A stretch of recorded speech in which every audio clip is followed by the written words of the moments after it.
প্রথমেই বলতে চাই, আমরা আসলে অনেকবার বিভিন্ন ধর্ষণের বিষয় নিয়ে বা সংখ্যালঘুদের উপর অনেক অত্যাচারের বিষয় নিয়ে আমরা মানববন্ধনের শিকার হয়েছি।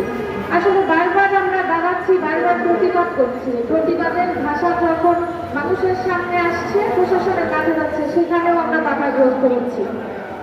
এর মাধ্যমে আসলে আমরা কি দেখতে পাচ্ছি? আসলে আমরা কি চাচ্ছি যে এই ধর্ষণের ঘটনা বারবার বারবার আমাদের সমাজে ঘটতে থাকবে?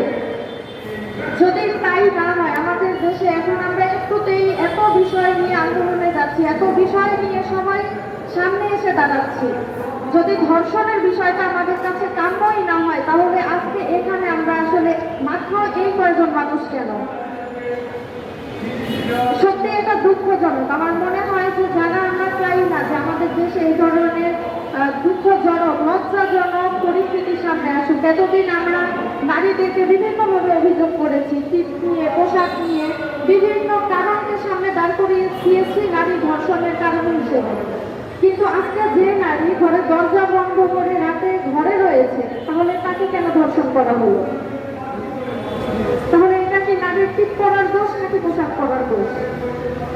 আজকে যারা আপনারা আমাদেরকে শুনছেন, আপনাদেরকে বলতে চাই, হয়তো আমরা আজকে মুরাদনগরের ঘটনা বা অন্য পরিবারের একটি ঘটনা, সেটা নিয়ে শুধুমাত্র সমবেদনা জানাচ্ছি, মুখে প্রতিবাদ জানাচ্ছি, কিন্তু যে পরিস্থিতি বা যে প্রেক্ষাপট আমরা তৈরি করছি, কোনো একদিন আপনার আমার প্রত্যেকের ঘরের দরজা ভাঙা হবে।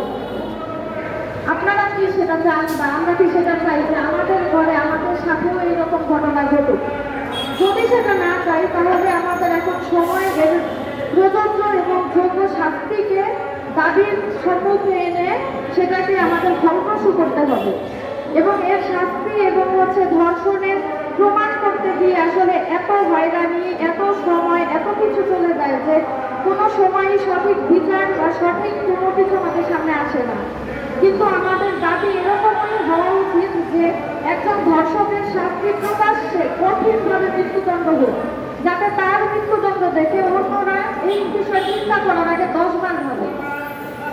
আমরা কঠিনভাবে আমরা সমমনা প্রতিষ্ঠান যারা রয়েছি, যারা আমরা নারীদের নিয়ে, শিশুদের নিয়ে, তাদের অধিকারের দাবিতে, তাদের সম্মানের দাবিতে কাজ করছি, সামাজিক প্রতিরোধ কমিটির মধ্য দিয়ে আমরা সবাই এই ঘটনার তীব্র প্রতিবাদ জানাই এবং এরকম ঘটনার কোনো পুনরাবৃত্তি আমরা চাই না।